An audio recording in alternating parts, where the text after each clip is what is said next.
Hello students and welcome back to our YouTube channel Vidyam tutorials. And आज इस video में मैं आपके लिए लेकर आई हूँ 15 most important questions Indian economic development के। तो आपको पता ही है 40 मार्क्स का आपका इंडियन इको आने वाला है, जिसमें से आपको जो है 10 मार्क्स के 10 एमसीक्यूज देखने को मिलेंगे और 7 लॉन्ग क्वेश्चन आपको देखने को मिलेंगे। अब ये जो 7 लॉन्ग क्वेश्चन होंगे ये कहाँ से आएंगे, उसके लिए मैं 7 लॉन्ग क्वेश्चन के लिए 15 क्वेश्चन लेकर आई हूँ, जिनमें से मोस्ट ऑफ द क्वेश्चन आपको आपके पेपर में देखने को मिलेंगे। अगर मैं 10 एमसीक्यूज की बात करूँ तो इनके लिए मैं ऑलरेडी 50 मोस्ट इंपॉर्टेंट एमसीक्यूज की वीडियो लेकर आई थी। एमसीक्यूज के लिए आप वो कर लेना।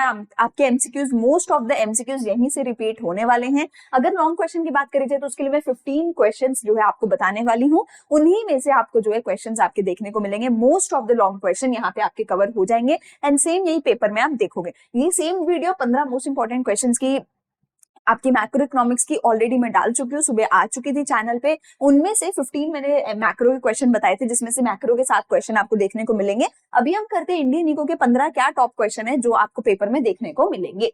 तो इंडियन इको में क्या 15 ऐसे टॉप क्वेश्चन है जो तुम्हें देखने को मिलेंगे। सबसे पहले आपका क्वेश्चन आता है लिबर्टी इंडिकेटर्स का, जो हार्डली कोई बच्चा करके जाता है। लिबर्टी इंडिकेटर्स बेटा जी आपके चैप्टर नंबर 8 में होते हैं, जिसके अंदर आपको ये बोलना होता है कि जो चाइना है, चाइना इंडिया से काफी बेहतर है, पर चाइना के लिबर्टी इंडिकेटर्स बहुत बुरे हैं। हम ह्यूमन डेवलपमेंट इंडिकेटर्स में लिबर्टी इंडिकेटर्स को चेक ही नहीं करते, काउंट ही नहीं करते, विच इज वाई जो इंडिया है वो पीछे रह जाता है। अगर लिबर्टी इंडिकेटर्स को चेक किया होता तो शायद इंडिया चाइना से आगे होता, क्योंकि इंडिया में लिबर्टी है। किस चीज की लिबर्टी है? पॉलिटिकल डिसीजन मेकिंग की, सोशल डिसीजन मेकिंग की। हमारा जुडिशियल और लेजिस्लेचर एक दूसरे से अलग है, तो इंडिया में फ्रीडम है, ऑल्दो डेवलपमेंट कम है। तो लिबर्टी इंडिकेटर्स को हमें चेक करना चाहिए। तो लिबर्टी इंडिकेटर्स के ऊपर बेटा डिटेल में पढ़ लेना, क्यों जरूरी है, क्या होते हैं, वो जरूर पूछा जाता है। दूसरी चीज बेटा मैंने यहाँ पे दिया आपको एग्रीकल्चर और इंडस्ट्रियल सेक्टर। बेटा ये जो दो चीजें हैं ना, ये आपको डेफिनेटली पूछी ही जाएंगी। चैप्टर 1, चैप्टर 2 या चैप्टर 3 किसी ना किसी एक चैप्टर में से पूछा जाएगा।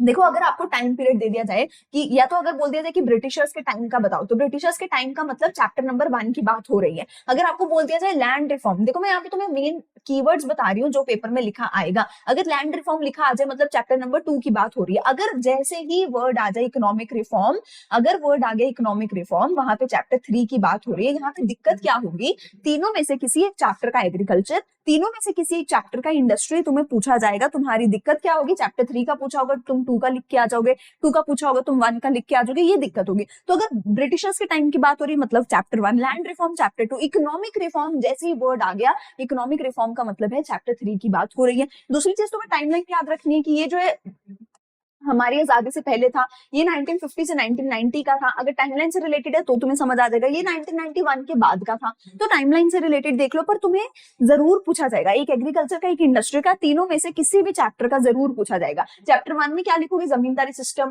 कैश क्रॉप्स, लो इन्वेस्टमेंट, इसके बारे में। चैप्टर 2 में ग्रीन रेवोल्यूशन और सब्सिडी के बारे में पूछा जाएगा। चैप्टर 3 में तुम्हें लिखना है निग्लेक्ट ऑफ एग्रीकल्चर हुआ था, सब्सिडी खत्म कर दी गई थी, पब्लिक इन्वेस्टमेंट खत्म हो गई थी, कॉम्पिटिशन हो गया था क्योंकि इंपोर्ट ड्यूटी हटा दी गई थी। इंडस्ट्री में क्या बताना है चैप्टर 1 में से कि इंडस्ट्रियल सेक्टर में क्या हो रहा था, कि हैंडीक्राफ्ट इंडस्ट्री तबाह हो गई थी, हमारी फिनिश गुड्स की इंडस्ट्री खत्म हो गई थी, डिस्क्रिमिनेटरी जो हमारी पॉलिसीज थी ब्रिटिशर्स की वो बतानी है। चैप्टर 2 में से तुम्हें आईपीआर बताना है, लाइसेंसिंग के बारे में बताना है, उसके बारे में क्वेश्चन आते हैं। ईयर समेत कितने इंडस्ट्रीज किसमें थी वो सब याद करना है। चैप्टर 3 में से इंडस्ट्रियल सेक्टर रिफॉर्म बताना है, जिसमें यही बताओगे लाइसेंसिंग खत्म कर दी थी, डी रिजर्वेशन कर दिया था एसएसआईज का, वो सब चीजें बतानी है। ठीक है, कंपटीशन एक्ट आया था वो बताना है। ठीक है, फिर इसके बाद एग्रीकल्चर और इंडस्ट्री का दोनों का एक एक क्वेश्चन आता है, तीनों में से किसी भी चैप्टर का। उसके बाद आएगा गोल्स ऑफ 5 ईयर प्लान, जो हमारे गोल्स होते थे जेम्स। ठीक है, इनके ऊपर आएगा। इसमें अच्छे से याद होना चाहिए कि मॉडर्नाइजेशन के क्या 2 सब पार्ट्स हैं, वो पता होना चाहिए। गोल इक्विटी क्या है, सेल्फ रिलायंस क्या है, ये सब अच्छे से पता होना चाहिए। फिर आएगा लिबरलाइजेशन के अंदर बेटा जी तुम्हारे जितने भी रिफॉर्म्स थे,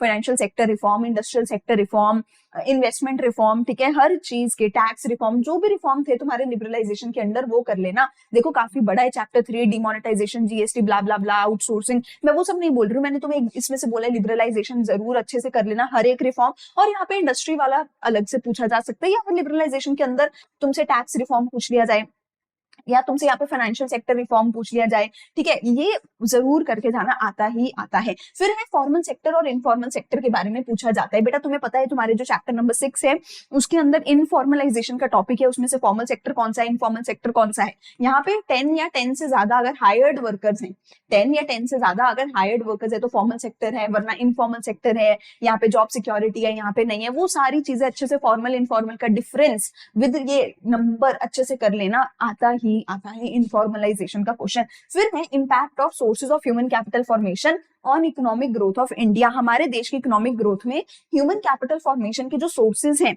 education, health care, migration, information और ट्रेनिंग, इन sources of human capital formation का क्या इम्पैक्ट होगा हमारे देश की इकोनॉमिक ग्रोथ पे, ये क्वेश्चन आता ही आता है। इसमें तुम्हें क्या बताना है, जीडीपी बढ़ेगी, लोगों के स्किल्स बढ़ेंगे, लोगों की इनकम बढ़ेगी, आउटसोर्सिंग अच्छी हो जाएगी, लोग हेल्दी हो जाएंगे, लोगों का लाइफस्टाइल बढ़ेगा, स्टैंडर्ड ऑफ लिविंग बढ़ेगा, ये सारी चीजें तुम्हें इसमें बतानी है। आता ही आता है question source of human capital formation का। फिर है एग्रीकल्चरल मार्केटिंग के ऊपर क्वेश्चन आते हैं कि सरकार ने क्या क्या रिफॉर्म्स लिए। रिफॉर्म्स अगर लिखा आते तो ये याद रखना सिर्फ पॉलिसी इंस्ट्रूमेंट्स की बात नहीं हो रही, रिफॉर्म्स में तुम्हारा पॉलिसी इंस्ट्रूमेंट्स भी आता है, इंफ्रास्ट्रक्चर इंप्रूवमेंट भी आता है, वो सब आता है। तो रिफॉर्म्स गवर्नमेंट ने क्या की है, एग्रीकल्चरल मार्केटिंग होती क्या है, इसके ऊपर क्वेश्चन आता है। फिर ऑर्गेनिक फार्मिंग क्या होती है, ऑर्गेनिक फार्मिंग में क्या प्रॉब्लम्स है, वो पूछा जाता है। ग्रेट लीप फॉरवर्ड जो चाइना की थी वो जरूर पूछा जाता है, ठीक है, काफी बार।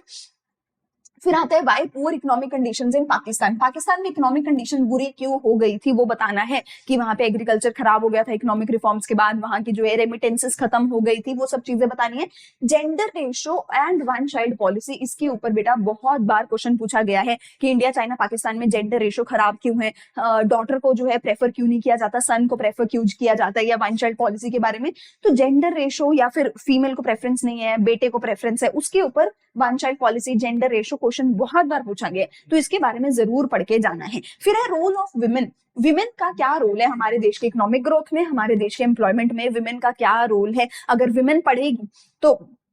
अब इसमें दो तरीके के क्वेश्चन आते हैं कि विमेन से रिलेटेड या तो कुछ नेगेटिव पूछा जाता है कि क्या क्या क्या प्रॉब्लम्स क्या हैं, तो तुम बताओगे उनको स्किल्स नहीं सिखाया जाता, उनको एजुकेशन नहीं सिखाई जाती, उनको माइग्रेट करके रूरल एरिया से अर्बन एरिया में नहीं भेजा जाता है, उनको हायर स्टडीज के लिए नहीं भेजा जाता है, उनकी जल्दी शादी कर दी जाती है, ठीक है, विमेन जो है डिस्क्रिमिनेट किया जाता है बहुत ज्यादा। फिर वही लिख सकते हो कि जेंडर रेशो ही सबसे पहले तो खराब है, ठीक है, कि हमें चाहिए कि हम बेटा ही पैदा हो, तो वो सारी चीजें कि विमेन के साथ क्या क्या बुरी चीजें हो रही हैं। फिर विमेन के साथ क्यों अच्छा होना चाहिए, क्या होगा अगर हम विमेन को इंप्रूव करेंगे, जीडीपी बढ़ेगी, एम्प्लॉयमेंट बढ़ेगी, इनकम बढ़ेगी, स्किल्ड लेबर बढ़ेगी, आउटसोर्सिंग अच्छी होगी हमारे देश में, हमारी फैमिली प्लानिंग इंप्रूव होगी, हमारी फर्टिलिटी रेट कम होंगे, वो सब पूछा जाएगा, ठीक है। अगर विमेन एम्प्लॉयड हो जाएगी तो क्या होगा, फैमिली अच्छी होगी, फैमिली में वो अपने बच्चों को भी पढ़ाएगी तो और हमारा लिटरेसी रेट बढ़ेगा, स्किल्ड लेबर बढ़ेगी, विमेन ऑलमोस्ट 50% हमारी पॉपुलेशन का बनाती है, तो फिर हमारी कितनी ज्यादा पॉपुलेशन जो है वो इंप्रूव हो जाएगी, स्किल्ड हो जाएगी, एजुकेट हो जाएगी, वो सब यहाँ पे बताना है।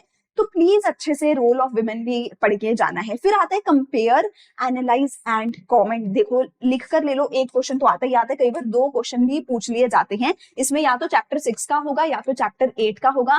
तुम्हें एक टेबल बना के दे दिया जाएगा, उस टेबल के बेसिस पे तुम्हें कंपेयर करना होगा, पहले तुम्हें एनालाइज करना होगा, कंपेयर करना होगा और कमेंट करके समझाना होगा इंडिया चाइना पाकिस्तान में क्या क्या है, या फिर रूरल अर्बन बेसिस पे एम्प्लॉयमेंट के बारे में तुम्हें समझाना होगा। अब इसको बहुत अच्छे से समझ लो, मैंने यहाँ पे बताया है कि तुम्हें कैसे कैसे उसका आंसर करना है, क्योंकि क्वेश्चन आता ही आता है और इस क्वेश्चन में भी सब कुछ तुम्हें टेबल में गिवन होता है, फिर भी बच्चे नंबर कटवा लेते हैं क्योंकि बच्चे अच्छे से प्रेजेंट नहीं करके आते। तुम्हें यहाँ पे क्या करना है, सबसे पहले तुम्हें पूछना देखना है, read what has question asked, question ने पूछा क्या है, पहले इसको रीड करना है, क्योंकि बहुत बार टेबल में तुम्हें इंडिया चाइना पाकिस्तान तीनों चीजें दे रखी होती है, पर क्वेश्चन में सिर्फ इंडिया और चाइना पूछा होता है, या क्वेश्चन में सिर्फ चाइना और पाकिस्तान पूछा होता है, या फिर यहाँ पे 4 तरीके के ह्यूमन डेवलपमेंट इंडिकेटर दे रखे होते हैं, पूछा 2 का होता है, या 2-3 साल दे रखे होते हैं, पूछा सिर्फ 1-8 साल का कुछ होता है। तो सबसे पहली चीज, टेबल में ज्यादा कुछ दे रखा होगा, क्वेश्चन ने पूछा कम होगा, तो जितना क्वेश्चन ने पूछा है तुम्हें सिर्फ उतना समझाना है, पूरा टेबल नहीं समझाना। पूरा टेबल समझाओगे आधा 1 नंबर कटवा बैठोगे। तो पहले क्वेश्चन ने क्या एग्जैक्टली पूछा है वो अच्छे से पढ़ोगे। दूसरी चीज, किस बेसिस पे पूछा है, किस बेसिस पे पूछा है, ईयर के बेसिस पे पूछा है, सेक्टर के बेसिस पे पूछा है, कोई 2 इंडिकेटर्स के बेसिस पे पूछा है, रूरल अर्बन के बेसिस पे पूछा है, किस बेसिस पे पूछा है। क्योंकि तुम्हें समझा तो तुम दोगे, डाटा तो तुम लिख के आ जाओगे, पर जो पॉइंट्स बनाने हैं उन पॉइंट्स की हेडिंग्स क्या लिखनी है वो समझना पड़ेगा। तो मोस्ट प्रोबेबली तुम इंडिया, चाइना और पाकिस्तान ये 3 पॉइंट तो नहीं बना के आओगे। क्यों? क्योंकि यार ये कोई कंपैरिजन थोड़ी हुआ, पहले पूरा इंडिया बता दिया फिर पूरा चाइना बता दिया, कंपैरिजन कहां गए, नहीं। तो मोस्ट प्रोबेबली कंट्री के बेसिस पे तो तुम्हें नहीं करने होंगे, जो पॉइंट्स बनाने होंगे वो पॉइंट्स या तो रूरल अर्बन के बेसिस पे बनाने होंगे, या एक प्राइमरी, एक सेकेंडरी, एक टर्शरी सेक्टर का पॉइंट बनाना होगा, या कोई 2 ईयर्स का पॉइंट बनाना होगा, पहले ये हुआ इस साल में, अगले साल में ये हुआ, ठीक है। तो तुम्हें यहाँ पे ये समझना पड़ेगा किसके बेसिस पे पूछा है, तुम्हें किसके बेसिस पे हेडिंग्स पॉइंट्स बना के आने हैं। दूसरी चीज, जो भी तुम्हें डाटा दिया है उस डाटा में से ईयर्स का यूज करो और नंबर्स का प्रॉपर यूज करके लिख कर आओ कि इंडिया में 10% है, चाइना में 5% है, इस साल में इतना है, more than, less than, increasing, decreasing, इन सब शब्दों का यूज करो, लिखो।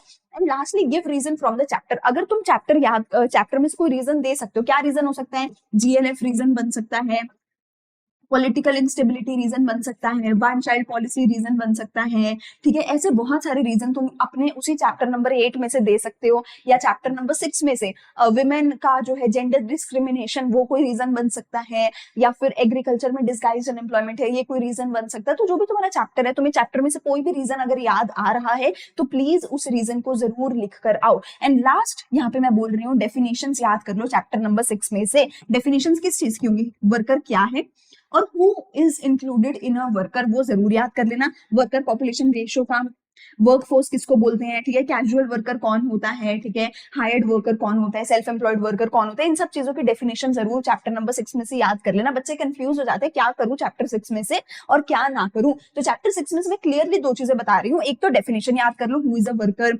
लेबर किसको बोलते हैं, एम्प्लॉयड किसको बोलते हैं, अनएम्प्लॉयड किसको बोलते हैं, ठीक है, इन सब चीजों की जो डेफिनेशन है वो याद करो। वर्कर पॉपुलेशन रेशियो का डेफिनेशन प्लस फॉर्मूला, दोनों चीजें याद करो। कैजुअल वेज वर्कर किसको बोलते हैं, हायर्ड वर्कर किसको बोलते हैं, फॉर्मल सेक्टर किसको बोलते हैं, इनफॉर्मल सेक्टर किसको बोलते हैं, इन सब चीजों की definition number 1 and number 2 formal sector और इनफॉर्मल सेक्टर का डिफरेंस। ये दो ही चीजें चैप्टर 6 में से मैंने मेजरली बताई हैं कि दो चीजें याद करो, एक चाहिए डेफिनेशंस और दूसरा फॉर्मल और इनफॉर्मल सेक्टर का डिफरेंस, ये बेसिकली तुम याद कर लो। इसके अलावा बेटा जो चैप्टर नंबर 7 है, चैप्टर 7 में से हाई चांसेस है कि तुम्हें या तो सस्टेनेबल डेवलपमेंट का पूछ लिया जाता है या फिर एक पिक्चर बेस्ड क्वेश्चन दे दिया जाता है। उस पिक्चर बेस्ड क्वेश्चन को तुम्हें समझा के आना होता है। उसमें या तो ग्लोबल वार्मिंग होता है, एयर पोल्यूशन हो सकता है, वाटर पोल्यूशन हो सकता है, उसमें तुम्हें ये दिया, अगर ग्रीन अर्थ बनाई है तो मतलब सस्टेनेबल डेवलपमेंट की बात हो रही है, या तो वो विंड पावर प्लांट लगा के दिखा देगा या हाइडल पावर प्लांट लगा के दिखा देगा, ठीक है। तो ऐसे कुछ ना कुछ चैप्टर 7 में से पूछ लिया जाता है। कई बार पूछा भी नहीं जाता, चैप्टर 7 में से सिर्फ एक एमसीक्यू दे दिया जाता है, लॉन्ग क्वेश्चन कई बार आते ही नहीं है, ठीक है जी।